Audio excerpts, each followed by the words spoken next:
गुरुर्ब्रह्मा गुरुर्विष्णुः गुरुर्देवो महेश्वरः गुरुस्साक्षात् परं ब्रह्म तस्मै श्री गुरवे नमः।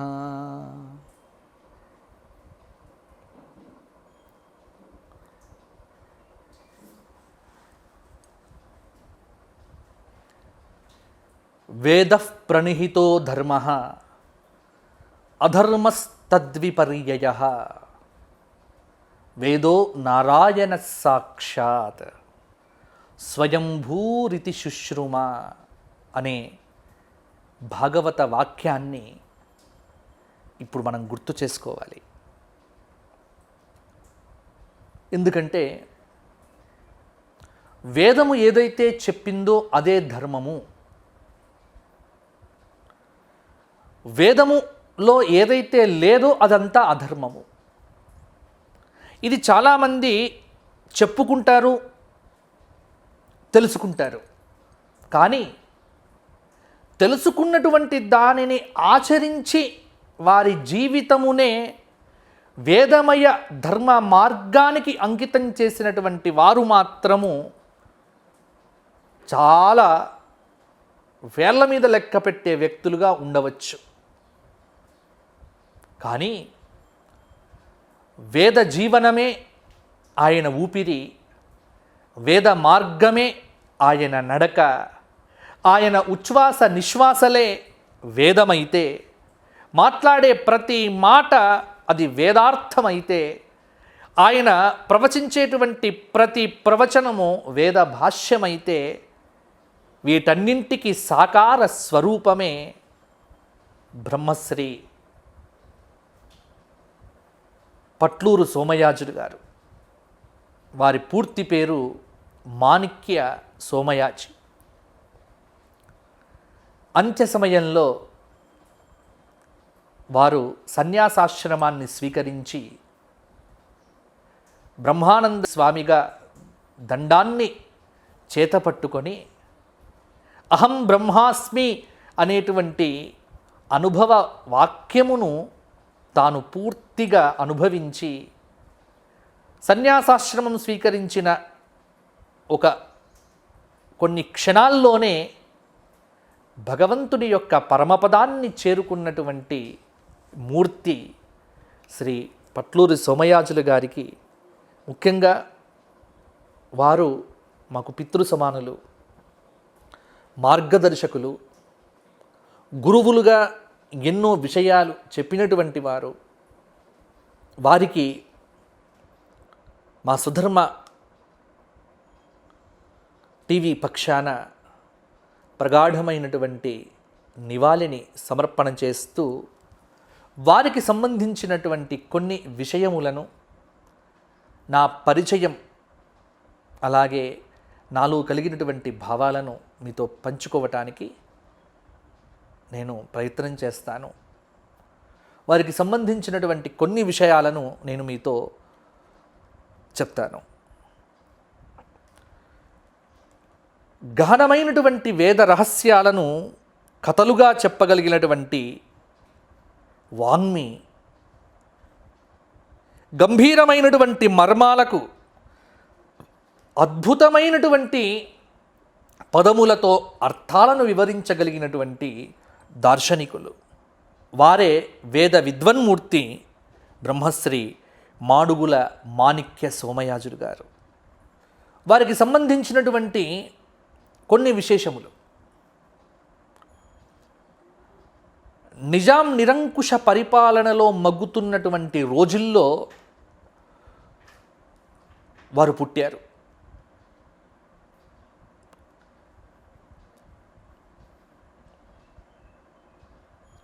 పట్లూరి సోమయాజిగా కీర్తించబడినటువంటి మాడుగుల వారు, వారి తాతలు, వారి ముత్తాతలు వారంతా సోమయాజులే.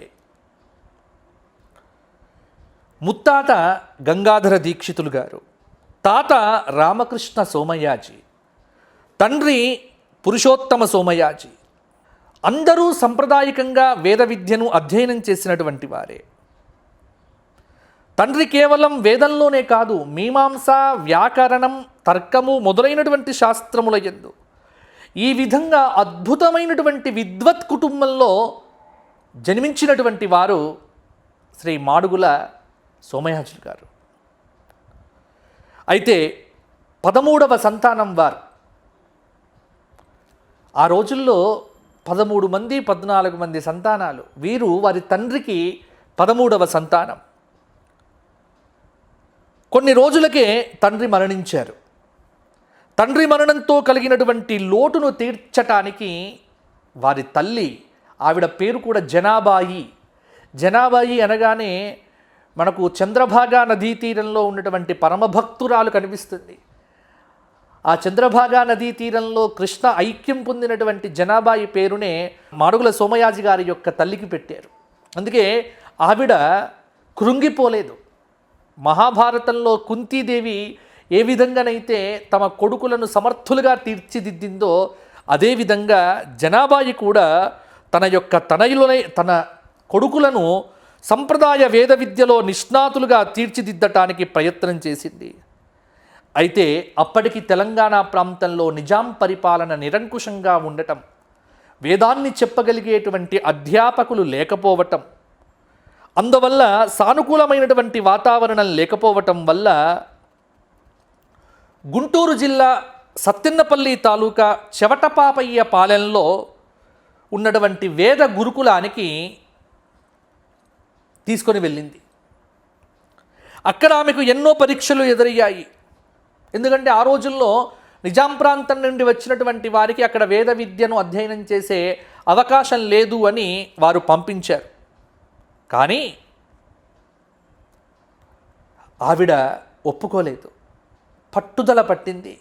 చవటపాపయ్య పాలెంలో ఉన్నటువంటి వేద గురుకుల అగ్రహారంలో వేద గురువులు ముదిగొండ వెంకట్రామ శాస్త్రి గారు. వారిని ఒప్పించి మెప్పించి తన పిల్లలిద్దరిని కూడా ఆ పాఠశాలలో చేర్చింది. ఆ తరువాత రేపల్లెలో ఉన్నటువంటి తూములూరి సుబ్బావదాని దగ్గర పదం, క్రమం, బ్రాహ్మణ, ఆరణ్యక భాగాలు, ఉపనిషత్తులు పూర్తి చేసి వేద విద్యలో తీర్చిదిద్దింది. ఆ తరువాత మొక్కవోని ధైర్యంతో ఎన్నో కష్టాలు. ఆ సమయంలో ఇంట్లో అక్క మరణించటం, అన్నయ్య మరణించటం, ఇలా మాణిక్య సోమయాజిని అనేక కష్టాలు వెంటాడినప్పటికీ ధైర్యంతో పరిపూర్ణ విద్యావంతునిగా చేసింది జనాబాయి తల్లి. 17 ఏళ్ల వయస్సులోనే వేద శాస్త్ర సభల్లో విజయం సాధించేటువంటి విధంగా తనయుణ్ణి తీర్చిదిద్దింది జనాబాయి. ఆ తర్వాత స్వగ్రామానికి చేరుకున్నారు శ్రీ మాణిక్య సోమయాజి గారు. వేద విద్య ప్రచారం కోసం అక్కడే కంకణం కట్టుకొని కర్ణాటక రాష్ట్రం ఉమ్నాబాద్ జిల్లాలో ఉన్నటువంటి కనేరంజోల్ అనే గ్రామానికి చెందినటువంటి రామచంద్ర భట్ గారి కుమార్తె లలితమ్మ గారితో వివాహం జరిగింది. ఇక్కడే గృహస్థాశ్రమంలో ఉన్నటువంటి ధర్మాలను పాటిస్తూ ప్లవంగనామ సంవత్సరంలో సోమయాగాన్ని నిర్వహించి వారు మాణిక్య సోమయాజి అయ్యారు. ఆ తర్వాత ఇస్మాయిల్ ఖాన్ పేటలో ఉన్నటువంటి శాస్త్రుల విశ్వనాథ శాస్త్రి గారి ప్రేరేపణతో ప్రారంభమైన వేద విద్యా ఉద్యమంలో భాగంగా చేరి శివంపేటలో ఉన్నటువంటి వేద పాఠశాలలో ఆచార్యులై వందలాది శిష్యులను తయారు చేసి వేద విద్యా ప్రచారానికి కంకణం కట్టుకున్నటువంటి అద్భుతమైనటువంటి వ్యక్తి శ్రీ పట్లూరి మాణిక్య సోమయాజులు గారు. దేశంలోనే వేదానికి భాష్యం చెప్పగలిగినటువంటి పండితులు ఎవరైనా ఉన్నారా అని చూస్తే తెలంగాణ ప్రాంతంలో ముందుగా కనిపించేటువంటి వారు శ్రీ పట్లూరి సోమయాజులు గారు. వారి గురించి చెప్పాలి అంటే ఇంకెన్నో విషయాలు ఉన్నాయి. వారితో అంటే నాకున్నటువంటి అనుబంధం, మా ధర్మపురి క్షేత్రంలో వారు జ్యోతిర్ అప్తోరియామ యాగం చేశారు. ఈ జ్యోతిరప్తోరియామ ఉత్కృష్ట సోమయాగం మాణిక్య సోమయాజులు గారు లలితమ్మ దంపతుల యొక్క ఆధ్వర్యంలో జరిగింది, వారి యాజమాన్యంలో జరిగింది. ఆ సమయంలో ఆ యాగానికి పరిపూర్ణంగా ఉండి బాధ్యతను నిర్వహించవలసినటువంటి ఒక గురుతరమైన బాధ్యతను శ్రీ మాణిక్య సోమయాజులు గారు నా మీద పెట్టడం, నరేంద్ర కాప్రే గారు గురువు గారు ఆ 5 రోజులు పూర్తిగా వారితోనే కలిసి ఉండటం. వారు ఒక మాట మాట్లాడితే ఆ మాట సాధారణమైనటువంటి మాట కాదు, అది వేదభాష్యం కావటం. ఈ విధంగా 5 రోజులు వారితో పరిపూర్ణంగా కలిసి ఉండేటువంటి భాగ్యాన్ని నేను పొందడం జరిగింది. అనేక సభల్లో, అనేక సమావేశాల్లో, ఈ మధ్యనే మన ఫిబ్రవరిలో జరిగినటువంటి మల్కాజిగిరిలో జరిగినటువంటి ఒక సమ్మేళనంలో వారిని కలవటం జరిగింది. అప్పుడు కూడా ఎంతో ఆప్యాయత, ఎంతో ప్రేమ. అందులో ఒక వ్యక్తిని ఎలా గౌరవించాలో, ఆ వ్యక్తి చదువుకున్నవాడా చదువుకోనివాడా అని కూడా కాదండి, వ్యక్తిని వ్యక్తిగా గౌరవించే పద్ధతి తెలుసుకోవాలి అంటే అది మాణిక్య సోమయాజులు గారికి వద్దే తెలుసుకోవాలి. నేను ప్రధానంగా గమనించింది అదే. పెద్దవారిని కానీ చిన్నవారిని కానీ ఎంతో వినయంతో, నిజానికి వారి పక్కన కూర్చునే అర్హత కూడా ఇవాళ తెలంగాణలో ఎవరికీ లేదు. అంతటి ఉత్కృష్టమైనటువంటి పాండిత్యం వారి సొంతం. కానీ చదువుకున్నాను అనేటువంటి గర్వం కానీ అహంకారం కానీ ఏ మూల ఏ కోశాన లేనటువంటి మహనీయ మూర్తి శ్రీ పట్లూరి సోమయాజులు గారు. వీరికి సంబంధించి ఎన్నో విషయాలు చెప్పాలని ఉంది, కానీ ఇంత తొందరగా వారు మనందరిని విడిచిపెట్టి వెళ్ళిపోతారని ఊహించలేదు. ఒక వ్యక్తి తన జీవితంలో అంత్యకాలం సమీపిస్తున్నది అని ముందే తెలుసుకొని కాశీలో చాలా రోజులు ఉన్నారు. వారు కాశీలో ధార్మిక భవనానికి ప్రేరకులయ్యారు. వారి ఆధ్వర్యంలోనే ఇవాళ తెలంగాణకు సంబంధించి ఒక మంచి భవనం కట్టుకోవటానికి రంగం సిద్ధమైపోయింది.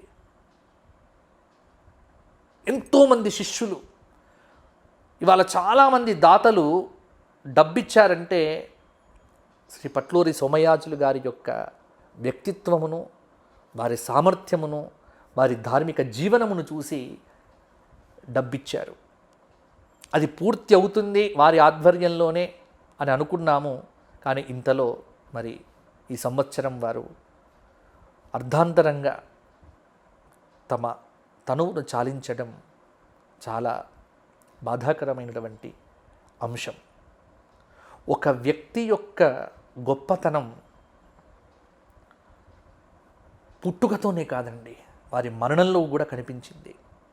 నేను బాగా గమనించినటువంటి అంశం వారి పుట్టుక, వారి జీవనం, వారి యొక్క మరణం. శైశవేభ్యస్త విద్యానాం యవ్వనే విషయైషినాం వార్ధక్యే మునివృత్తీనాం. ఈ రఘువంశంలో చెప్పబడినటువంటి శ్లోకం వారి జీవితంలో అడుగడుగునా కనిపిస్తుంది. ధార్మికమైనటువంటి జీవనానికి ప్రతీక శ్రీ పట్లూరి మాణిక్య సోమయాజులు గారు. ధర్మపురిలో జరిగిన యాగంలో వారిని చూస్తూ ఉంటే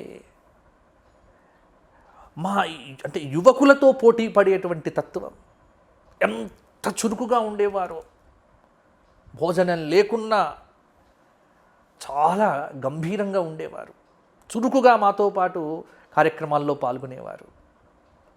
కాబట్టి ఇవాళ వారు బ్రహ్మీభూతులు కావటం తెలంగాణ రాష్ట్రానికే కాదు, మొత్తం యావత్తు భారతదేశానికి ఈ లోటు మనం తీర్చలేనటువంటి లోటు. దర్శనం మాసపత్రిక జీవన సాఫల్యం, ధార్మిక వరేణ్య బిరుదు పురస్కారాలే కాకుండా ఎన్నో పురస్కారాలు వచ్చాయి వారికి. దర్శనం వారి యొక్క ఆ పురస్కారంలో రవీంద్ర భారతిలో జరిగినటువంటి అపురూపమైనటువంటి ఘట్టంలో రాష్ట్ర ముఖ్యమంత్రి వర్యులు కేసీఆర్ గారు కూడా వారిని సన్మానం చేశారు. వారు వేసినటువంటి అయుతచండి మహాయాగంలో స్వర్ణకంకణం వేసి వారి పాదాలను స్పృశించి వారి పట్ల విశేషమైనటువంటి భక్తిని ప్రదర్శించి, ఇలా ఒకది కాదు, ఎవరు ఎన్ని రకాలుగా వారిని గౌరవించినా వారిలో ఎత్కించిత్ అహంకారం కూడా మాకు ఇంతవరకు కనిపించలేదు. ఒక సాధారణమైనటువంటి వ్యక్తిలాగా, ఒక సాధారణమైనటువంటి ధార్మిక జీవనాన్ని కొనసాగిస్తూ మా అందరికీ ఆదర్శం. ఒక ధార్మికుడైనటువంటి వ్యక్తి ఎలా ఉండాలో అటువంటి జీవనమును పరిపూర్ణంగా కొనసాగించారు. శరీరం ఎప్పుడైతే కొద్దిగా అనారోగ్యపరమైందో పట్లూరి సోమయాజులు గారికి అర్థమైపోయింది. మహానుభావులకు ముందే తెలుస్తుంది.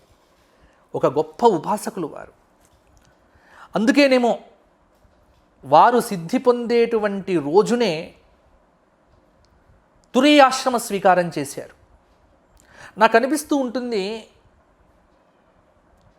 ఒక జన్మలో చేసినవన్నీ మరుసటి జన్మలో మర్చిపోతూ ఉంటారు. కానీ భక్తి కానీ ధార్మిక నిష్ట ఒక జన్మ నుండి ఇంకొక జన్మకు వస్తే ఎలా ఉంటుందో అది వారిని చూసి నేర్చుకోవచ్చు. భగవద్గీతలో చెప్పినట్టుగా కౌంతేయ ప్రతిజానీహి నమే భక్త ప్రణశ్యతి. కాబట్టి భక్తుడి యొక్క ప్రయాణం ఎలా ఉంటుంది ఈ లోకంలో, అది మాణిక్య సోమయాజులు గారి యొక్క అంత్యకాలంలో మనం చూడవచ్చండి. ఎందుకంటే ఆయనకు అర్థమైపోయింది, ఉపాసకులు, యోగి ఆయన. భగవద్గీతలో చెప్పినట్టుగా తత్ర తం బుద్ధి సంయోగం లభతే పూర్వదైహికం యతతే చ తతో భూయః సంసిద్ధౌ కురునందన పూర్వాభ్యాసేన తేనైవ హ్రియతే హ్యవశోపి సహా. ఎలాగైతే యోగ మార్గంలో ఉన్నటువంటి వ్యక్తి ఒకవేళ శరీరాన్ని చాలించవలసి వచ్చి మరల జన్మను కనుక పొందితే ఆ యోగాన్ని ఎలా ఈ జన్మలో దాన్ని ఆటంకం కలగకుండా ముందుకు తీసుకువెళ్తారో అలా పురుషోత్తమ సోమయాజి గారి ఇంట్లో పుట్టినటువంటి పట్లూరి సోమయాజులు గారు, మాణిక్య సోమయాజులు గారు ఒక యోగిగా పుట్టారనే విషయం అర్థమైపోయింది. అందుకే ఎక్కడ ఆయన వేదమే జీవననాదం, వేద మార్గాన్ని ఎప్పుడు తప్పి బయటకు వెళ్ళలేదు. అటు ఆచారము, ఇటు శాస్త్రము, ఇటు జీవనము, ఈ మూడింటిని ఎక్కడా కూడా తప్పకుండా జీవించినటువంటి జీవితాలు చాలా తక్కువ. మేము చూసినటువంటి వాటిలో అటువంటి జీవనము, ధార్మిక జీవనము, శాస్త్రోక్త జీవనము, వేదోక్త జీవనము శ్రీ పట్లూరి సోమయాజులు గారిదే. అందుకే వారి అంత్యకాలమునందు వారు బ్రహ్మానంద సరస్వతి స్వామివారిగా తురీయాశ్రమ స్వీకారం చేశారు. ఎంత గొప్ప యోగమండి అది. అసలు మా శేషప్ప చెప్పినట్టుగా బ్రతికి నన్నాళ్ళు నీ భజన తప్పనుగాని మరణకాలమందు మరతునేమో ఆవేళ యమదూతలాగ్రహంబున వచ్చి ప్రాణముల్ పెకలించి పట్టునప్పుడు కఫవాత పైత్యముల్ కప్పగా భ్రమచేత కంపముద్భవముంది కష్టపడుచు నా జిహువతో నిన్ను నారాయణాయంచు పిలుతును అన్నాడే. అంత్యకాలంలో భగవంతుడి యొక్క స్మరణ ఎంత కష్టమండి రావటం. కృష్ణ త్వదీయ పదపంకజ పంజరాంత అద్యైవ మే విశతు మానసరాజహంస ప్రాణప్రయాణ సమయే కఫవాత పిత్తై కంఠావరోధన విధౌ స్మరణంకుతస్తే. ముకుంద మాలలో చెప్పినటువంటి మాట. వార్ధక్యంలో కఫవాత పిత్తాది దోషాల వల్ల మరణ సమయంలో భగవంతుడి యొక్క నామాన్ని ఉచ్చరించటానికి వీలు కాకపోవచ్చు. కానీ ఈ వీడియో చూడండి, మీరు వారిని చూడండి. ఆ సమయంలో ఎంత గొప్పగా వారు భగవంతుని యొక్క నామాన్ని ఉచ్చరిస్తూ ఉన్నారు.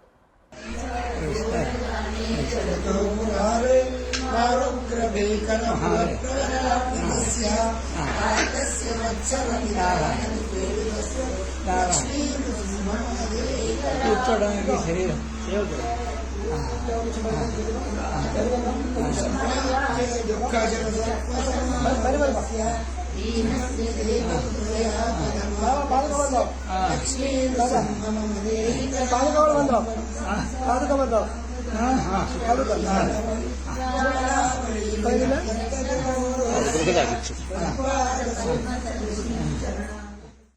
శ్రావణమాసం శుద్ధ పాడ్యమి